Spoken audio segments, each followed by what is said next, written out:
So have you ever stopped to wonder how a doctor can spot cancer cells from just a simple test? I mean, often early enough to actually save a life? Well, a huge part of that answer lies in this incredible technique we're going to explore today, the Papanicolaou stain, or as most people know it, the PAP stain. You can think of it as a special dyeing process that makes cells light up in brilliant color, letting us see exactly what's going on inside. All right, let's get right to it. Section 1. What is it that makes the PAP stain the undisputed champion, the gold standard in the world of cytopathology? Why this technique specifically? Well, what's so fascinating is how it really stands apart. It was developed by the legendary Dr. George Papanicolaou, and it's become the absolute benchmark for examining individual cells. Now, you've probably heard of another common stain called H&E. And as you can see, H&E is fantastic for looking at tissue architecture, the big picture, how cells are all organized together. But the PAP stain, it's all about the details. It's designed for what's called single-cell morphology, which is just a technical way of saying we're looking at the shape and structure of one cell at a time. The real genius here is that it gives us incredibly sharp, clear detail in the nucleus, the cell's command center, while keeping the rest of the cell, the cytoplasm, transparent. So why is transparency such a big deal? Well, think of it this way. H&E is like looking at a house from the outside. The PAP stain lets us see through the windows and into every single room. And that transparency is absolutely essential for spotting those subtle internal signs of precancerous changes that could easily be missed otherwise. So what's the secret sauce that gives us this incredible detail and transparency? It's a principle called polychromatic staining. It sounds complex, but it really just means we use multiple colors to see different parts of the cell. This diagram shows our three key players. First, in blue, we have hematoxylin. This is our nucleus navigator. It's a deep blue dye that hones right in on the nucleus. Then, in the orange circle, there's orange G, our keratin detective. This is a bright orange dye that's fantastic for spotting a protein called keratin, which tells us a lot about a cell's maturity. And finally, we have eosine azure, or EA, which is our cytoplasm crew. Now, this is a mix of dyes that paints the rest of the cell in these beautiful shades of pink, blue, and green, helping us see its shape and metabolic state. It's a truly elegant system that creates the perfect balance, a crisp, detailed nucleus and a transparent cytoplasm. Okay, so we've got the what and the why of the PAP stain down. Now let's dive into the how. In this next section, we're going to get a much closer look at the amazing chemical reactions that make this whole process work. All right, let's zoom right into the nucleus and talk about its star dye, hematoxylin. The chemistry here is pretty neat. First, we start with hematoxylin and we oxidize it, turning it into hematin. Then we mix it with something called a mordant.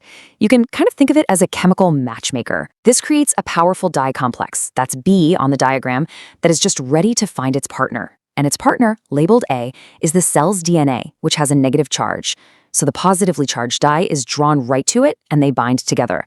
But there's one last step, the grand finale we call the bluing step, labeled C. This step doesn't just make the stain permanent, it also shifts the color to that classic, crisp, deep blue. And the detail we get from this process is, well, it's everything. It lets us see chromatin patterns and the nuclear border with incredible clarity, which is absolutely non-negotiable for an accurate diagnosis. Okay, now let's talk about the counterstains. These are the supporting actors that bring the rest of the cell to life. Over on the left, we have orange G. This little molecule is just obsessed with keratin, a protein you find in mature superficial cells. So when orange G is in the mix, those specific cells light up in this vibrant campescent orange.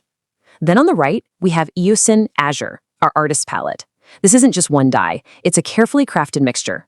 It's got eosine Y to stain certain cells pink, like green SF for a beautiful blue-green color, and a little bit of Bismarck brown to keep everything in balance. This whole combination paints the cytoplasm in a way that tells us about the cell's personality and its maturity, creating this rich, incredibly detailed picture. All right, we've covered the theory, we've covered the chemistry, now it's time to get our hands dirty. Metaphorically, of course. In this section, we're going to walk through the actual, practical, step-by-step process of staining a slide, from the second it's collected to the final product. Now, before a single drop of stain even touches that slide, we have to talk about the first 15 minutes. This is the absolute make or break moment in the life of a pap smear. It is all about fixation. On the left, you can see the perfect result. As soon as the sample is on the slide, it must be plunged into 95% ethanol for at least 15 minutes. This just locks everything in place, preserving the cells perfectly for a crisp, beautiful stain. Now, look at the image on the right. That is what happens if the slide is allowed to air dry, even for a moment. It's a cellular disaster. The nucleus swells up, everything gets blurry, and all those critical diagnostic details are just gone. It's like trying to read a book that's been left out in the rain. The words are completely smudged. And here's the most important part. An air-drying artifact cannot be fixed. That first step is truly the point of no return. Okay, so let's follow our perfectly fixed slide as it goes on its journey through the staining process. It's really an adventure in 5 phases. So our slide starts at step 1, the hydration station. Here we give it a bath in decreasing strengths of alcohol to get it ready for the water-based nuclear stain. Next, at step 2, it's off to the nuclear spa, where it gets that luxurious hematoxylin treatment. This is where the nucleus gets that beautiful deep blue color. Then, we hit a critical transition at step 3, where we dehydrate it again, because our next stains are alcohol-based. At step 4, it gets its splash of orange G, and that's followed by the colorful EA stain at step 5.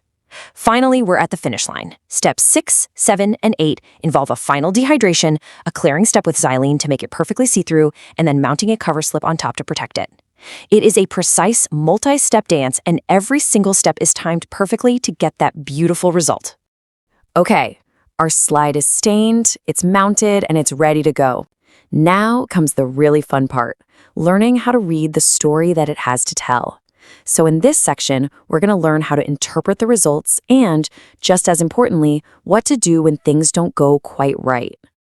Let's put on our detective hats and look at some common clues for when a stain isn't quite perfect. You know, you can think of it like baking a cake. If the cake comes out too dry, you know you need to adjust the recipe for next time. It's the same with staining. So first, if you see pale nuclei, that's a sign they just didn't get enough time in the hematoxylin. The fix? Simple. Increase the time. Blurred chromatin? That's the telltale sign of that dreaded air-drying artifact we talked about. The only solution there is prevention. A weak orange color usually just means the orange G is getting a little old and needs to be replaced. If you see excess green, the EA mixture is probably out of balance. A muddy cytoplasm means we likely overdid it with the EA stain, so we need to dial back that time. And finally, nuclear fading tells us the bluing step wasn't done correctly. By systematically looking for these signs, labs can catch problems early and keep their qualities sky high.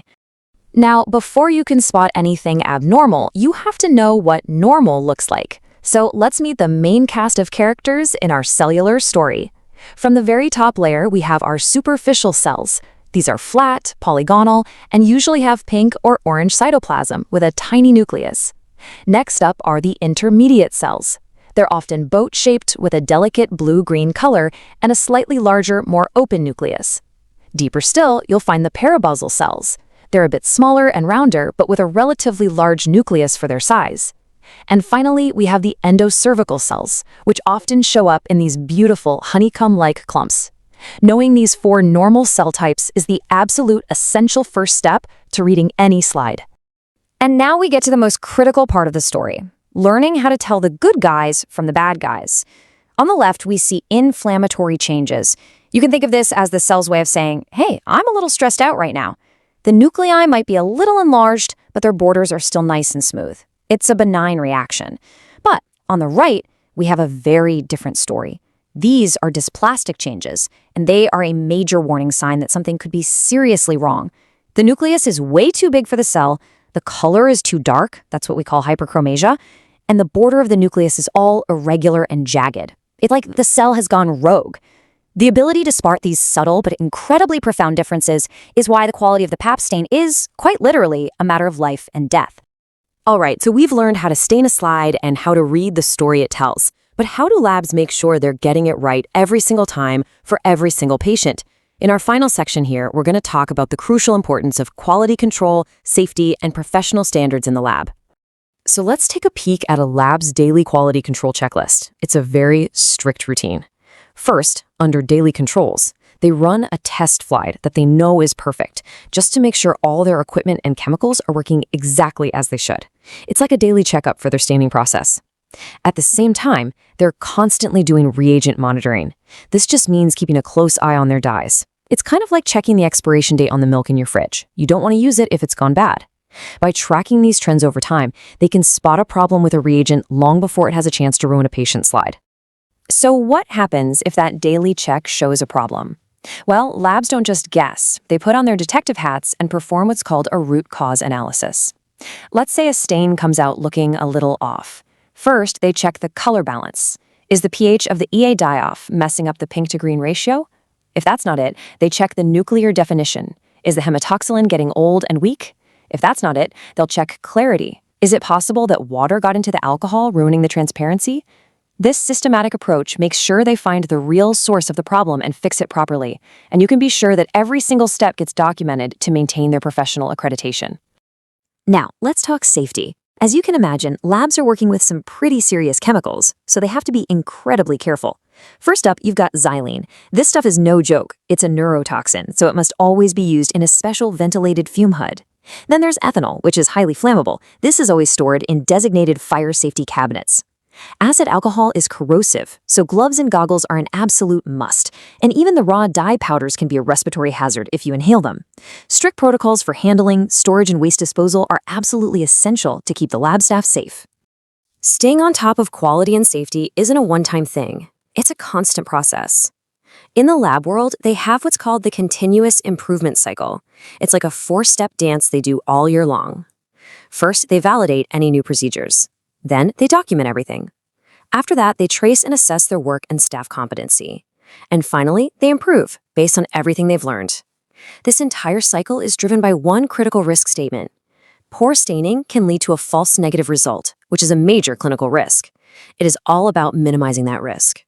So, what's the bottom line after our deep dive? It's actually pretty simple. In cytopathology, precision determines survival. It all rests on 4 unshakable pillars. First, fixation. That immediate wet fix is completely non-negotiable. Second, the nucleus. Crisp hematoxylin detail is where cancer is found. Third, the cytoplasm. The colorful counterstains are what tell the rest of the cell's story. And fourth, quality. Rigorous controls and safety are the absolute foundation of trust. And this really brings us to our final takeaway. The PAP stain isn't just a lab procedure. It is a perfect synthesis of art, science, and safety, where the quality of a stain can be the difference between catching a cancer early and missing it. It's the difference between a life saved and a life lost. And it all starts with a simple, beautiful stain.